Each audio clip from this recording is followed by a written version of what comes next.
ఒక యాక్టర్ చేయాల్సిన సినిమా ఇంకొక యాక్టర్ చేయటం, డేట్స్ కుదరక చేయకపోవచ్చు, స్టోరీ నచ్చక రిజెక్ట్ చేయొచ్చు, స్టోరీ వాళ్ళ దాకా వచ్చేందుకుపోవచ్చు. రీజన్ ఎలాంటిదైనా ఒక డైరెక్టర్ రాసుకున్న కథకి వాళ్ళు ఒక యాక్టర్ అనుకోవటం, వాళ్ళు మిస్ అయ్యి ఇంకొక యాక్టర్ మూవీ చేయటం ఇలా జరుగుతూనే ఉంటాయి. ఇలా ఒక యాక్టర్ మిస్ చేసుకున్న రిజెక్ట్ చేసిన మూవీస్ అని మీరు కూడా చాలానే తెలుసుకొని ఉంటారు, మీకు కూడా చాలా తెలిసే ఉంటాయి. బట్ ఈ వీడియోలో మీలో చాలా తక్కువ మందికి తెలిసిన మన వాళ్ళు రిజెక్ట్ చేసిన కొన్ని రీజన్స్ వల్ల వదులుకున్న 10 మూవీస్ గురించి మాట్లాడుకుందాం. Number 10 buddy. ఈ మంత్ రిలీజ్ అయిన ఈ మూవీ రిలీజ్ అయినట్లు కూడా చాలా మందికి తెలియడానికి కంటెంట్ ఎక్కడుంది చెప్పండి. తమిళ మూవీ టెడ్డీ కాన్సెప్ట్ ని తీసుకొని చేంజెస్ చేసేసామని ఇక్కడ తెలుగులో తీసేసి ఎలాంటి రిజల్ట్ ని ఫేస్ చేశారో అందరికీ తెలుసు. అయితే ఈ మూవీని అదే డైరెక్టర్, అదే ప్రొడ్యూసర్ జ్ఞానవేల్ గారు ఫస్ట్ సందీప్ కిషన్ గారితో అనౌన్స్ చేశారు. అనౌన్స్ చేయడమే కాదు, మూవీ ఫస్ట్ లుక్ పోస్టర్ ని కూడా రిలీజ్ చేశారు. బట్ ఏ రీజన్ వల్ల ఆగిపోయిందో, సందీప్ కిషన్ గారు కుదరక చేయలేకపోయారా, కావాలనే ఎస్కేప్ అయిపోయారా తెలియదు, కానీ ఈ ప్రాజెక్ట్ నుంచి లెఫ్ట్ అయిపోయి మంచి పని చేశారు. నెంబర్ 9 అతడు. ఈ movie one of the producer అయిన మురళీమోహన్ గారు త్రివిక్రమ్ గారు చెప్పిన కథ విన్నాక మూవీకి ఉదయ్ కిరణ్ అయితే బాగుంటుందని, ఆల్రెడీ ఆయనకి బాగా పరిచయం ఉన్న ఉదయ్ కిరణ్ గారికి ఇలా మూవీ ఉంది చేయాలని అడిగితే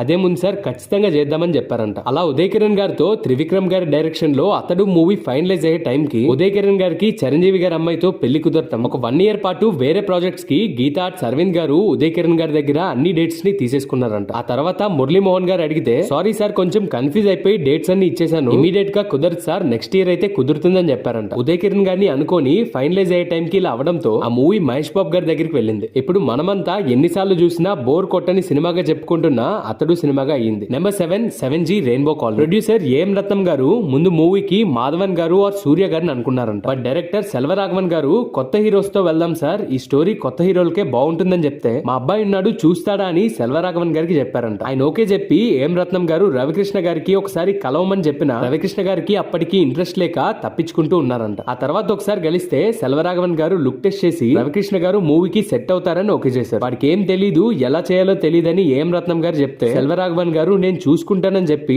ఆయనే దగ్గరుండి మూవీలో ప్రతి సీన్ ఎలా చేయాలని చూపించి రవికృష్ణ గారి డెబ్యూ ఫిల్మ్ అయిన ఆయన యాక్టింగ్ తో అందరినీ ఇంప్రెస్ చేశారు. నెంబర్ 7 హనుమాన్. మూవీలో హనుమంతు రోల్ కాదు, వినయ్ రాయ్ గారు చేసిన మైకిల్ క్యారెక్టర్. ఈ విలన్ క్యారెక్టర్ కి ముందుగా అనుకుంది ఇన్ని కాదు, మన సందీప్ కిషన్ గారిని. ప్రశాంత్ వర్మ గారితో హనుమాన్ గురించి మాట్లాడాక మూవీలో విలన్ రోల్ ఉందంటే ఆ రోల్ నేను చేస్తానని చెప్పారంట. కానీ సందీప్ కిషన్ గారు బ్యాట్మ్యాన్ వర్సెస్ సూపర్ మ్యాన్ లా అనుకుని విలన్ గా ఓకే చెప్పారంట. కానీ ఆ తర్వాత మన ఇతిహాసాల్ని, మన గాడ్స్ ని కూడా మూవీలో చూపిస్తారని, మూవీలో విలన్ ఎదురెళ్లేది హీరోకి కాదు హనుమంతుడికి అని తెలిసి అలాంటి విలన్ రోల్ నేను చేయలేనని చెప్పారంట. సందీప్ కిషన్ గారు విలన్ గా చేస్తారని చెప్పేసరికి ప్రశాంత్ వర్మ గారు కూడా క్యారెక్టర్ ని హీరోకి ఏ మాత్రం తగ్గకుండా చాలా బాగా రాసుకున్నారంట. కానీ సందీప్ గారు చేయనని చెప్పడంతో ఆ క్యారెక్టర్ ని కొంచెం చేంజెస్ చేసి మనం మూవీలో చూసినట్లు రాసుకున్నారు. ఈ క్యారెక్టర్ కి మైకిల్ అనే పేరు పెట్టడానికి కూడా సందీప్ కిషన్ గారి మైకిల్ మూవీయే రీజన్. ఆయన చేస్తున్నారనే క్యారెక్టర్ కి మైకిల్ అనే పేరు పెట్టారు. వినయ్ రాయ్ గారు కాకుండా ఒకవేళ ఈ రోల్ ని సందీప్ కిషన్ గారు చేస్తుంటే హనుమంతుగా తేజ గారు, మైకేల్ గా సందీప్ కిషన్ గారి ఫేస్ ఆఫ్ ఒక రేంజ్ లో ఉంటుందేమో. నెంబర్ 6 జగడం. ఆఫ్టర్ ఆర్య మూవీ సక్సెస్ తర్వాత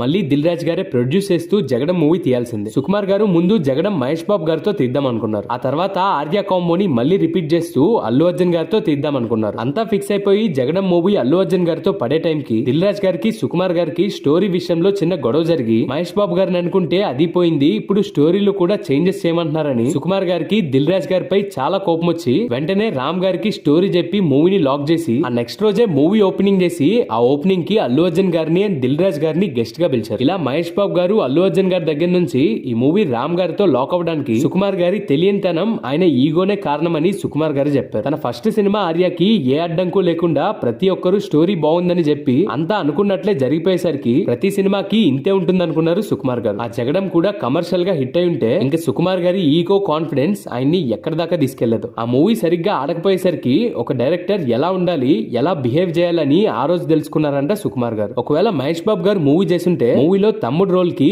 రామ్ గారు లాంటి ఏజ్ ఉన్న యాక్టర్ ని తీసుకుందాం అనుకున్నారు. బట్ ఫైనల్ గా రామ్ గారితో మూవీ చేయడంతో తమ్ముడు ఏజ్ ని ఇంకా తగ్గించి స్టోరీలో కొంచెం చేంజెస్ చేసి జగడం మూవీ తీశారు.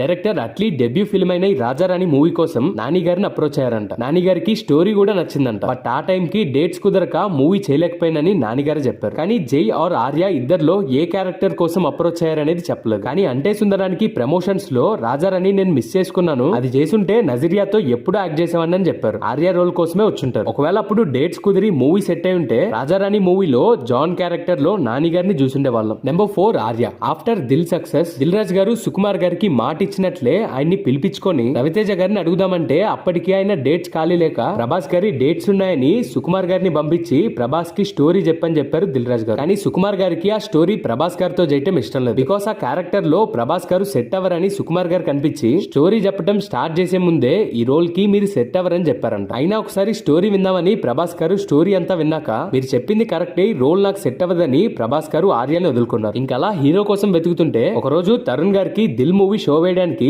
దిల్ రాజ్ గారు సుకుమార్ గారు అందరూ అక్కడే ఉన్నారు. అదే టైం కి అక్కడికి అల్లు అర్జున్ గారు రావటం చూడగానే నా మూవీలో క్యారెక్టర్ కి తినే పర్ఫెక్ట్ అని సుకుమార్ గారు ఫిక్స్ అవ్వటం దిల్ రాజ్ గారు అల్లు అర్జున్ గారిని అడిగి అల్లు అర్జున్ గారికి స్టోరీ చెప్పి ఓకే చేశారు. ఆ తర్వాత ఈ ముగ్గురు కెరియర్ ఆ మూవీతో ఎలా టర్న్ అయిపోయిందో అందరికీ తెలుసు. సుకుమార్ గారు ప్రభాస్ గారు ఎందుకు అనుకున్నారు కానీ ఆర్య రోల్ నిజంగానే ప్రభాస్ గారికి సెట్ అవ్వదంటారా? వీడియో అయిపోయాక కామెంట్ చేయండి. నెంబర్ 3 స్నేహితుడు. 3 ఇడియట్స్ మూవీని శంకర్ గారు రీమేక్ చేద్దాం అనుకున్నాక movie producers first Ram Charan గారిని అప్రోచ్ అయ్యారు. ఆ మూవీ రీమేక్ చేయాలని అడిగితే ఇంట్రెస్ట్ లేక రామ్ చరణ్ గారు రిజెక్ట్ చేశారు. కానీ ఆ రోజు ప్రొడ్యూసర్స్ స్టోరీ గురించి డిస్కస్ చేశారు కానీ డైరెక్ట్ చేసేది శంకర్ గారు అని చెప్పలేదు. రామ్ చరణ్ గారికి డైరెక్టర్ శంకర్ గారు అని తెలిసాక చేయడానికి చాలా ట్రై చేశారంట. కానీ అప్పటికి శంకర్ గారు రామ్ చరణ్ కి ఇంట్రెస్ట్ లేదేమో అని విజయ్ గారితో మూవీ లాక్ చేశారు. డైరెక్ట్ చేసేది శంకర్ గారు అని అప్పుడే తెలుసుంటే మూవీని అసలు రిజెక్ట్ చేసేవానే కాదని రామ్ చరణ్ గారు స్నేహితుడు తెలుగు ప్రీ రిలీజ్ ఈవెంట్ లో చెప్పారు. ఒకవేళ ఆ రోజు డైరెక్టర్ శంకర్ గారు అని తెలుసుంటే గేమ్ చేంజర్ తో కాదు వీళ్ళిద్దరి కాంబినేషన్ 2012 లోనే చూసేవాళ్ళం. నెంబర్ 2 భద్ర. బోయపాటి గారు స్టోరీని ఫస్ట్ అల్లు అర్జున్ గారికి చెప్పారంట. బట్ ఆ టైం కి ఆర్యతో బిజీగా ఉన్న అల్లు అర్జున్ గారు స్టోరీ బాగా నచ్చినా చేయలేకపోయారు. కానీ అంత మంచి స్టోరీ అంత డైరెక్టర్ ఇండస్ట్రీకి రావాలని అల్లు అర్జున్ గారే బోయపాటి గారిని దిల్ రాజ్ గారి దగ్గరికి తీసుకువెళ్లి స్టోరీ వినండి అని చెప్పారు. దిల్ రాజ్ గారు స్టోరీ అంతా విని నచ్చింది బన్నీ అని చెప్తే ఆ రోజు బోయపాటి గారికి అడ్వాన్స్ ఇప్పించి మూవీ లాక్ చేపించారంట అల్లు అర్జున్ గారు. అలా తర్వాత రవితేజ గారికి స్టోరీ చెప్పటం ఓకే చేయటం, ఆ సినిమా చేయకపోయినా సరే బోయపాటి గారికి ఛాన్స్ రావాలని సినిమా ఇప్పించారు అల్లు అర్జున్ గారు. అండ్ ఆ ఛాన్స్ ని వేస్ట్ చేసుకోకుండా ఫస్ట్ సినిమాతోనే సూపర్ హిట్ కొట్టారు బోయపాటి గారు. Number 1 game changer. Indian 2 shooting అయిపోయిన తర్వాత శంకర్ గారి దగ్గర ఉన్న గేమ్ చేంజర్ స్టోరీని దిల్ రాజ్ గారికి చెప్పారంట. 45 మినిట్స్ నరేషన్ తర్వాత దిల్ రాజ్ గారికి స్టోరీ నచ్చి ఎవరితో చేద్దాం అనుకుంటున్నారు సార్ అని అడిగితే పవన్ కళ్యాణ్ గారిని అనుకుంటున్నానని చెప్పారు శంకర్ గారు. ఆ స్టోరీ కళ్యాణ్ గారికి కాదు సార్ రామ్ చరణ్ కి అయితే పర్ఫెక్ట్ గా ఉంటుందని దిల్ రాజ్ గారు చెప్పడంతో లాక్డౌన్ టైంలో దిల్ రాజ్ గారు రామ్ చరణ్ గారిని కలిసి శంకర్ గారి దగ్గర ఒక స్టోరీ ఉంచారని చాలా బాగుంది వినని చెప్పి కలిసిన రోజే శంకర్ గారికి ఫోన్ కలిపి స్టోరీ నరేషన్ అంతా ఫోన్ లోనే వినిపించారు. రామ్ చరణ్ గారికి కూడా స్టోరీ నచ్చడంతో అక్కడే మూవీని లాక్ చేశారు. అలా దిల్ రాజ్ గారు చెప్పిన మాటతో శంకర్ గారు గేమ్ చేంజర్ స్క్రిప్ట్ ని పవన్ కళ్యాణ్ గారితో తీద్దాం అనుకున్నా సరే ఫైనల్ గా వాళ్ళ అబ్బాయి రామ్ చరణ్ గారితో లాక్ అయింది. ఇలా వాళ్ళకున్న బిజీ షెడ్యూల్స్ వల్ల డేట్స్ కుదరకో, స్టోరీ నచ్చకో, లేదా ఒక డైరెక్టర్ ఒక యాక్టర్ అనుకోని యాక్టర్ కి కథ కూడా చెప్పడం కుదరక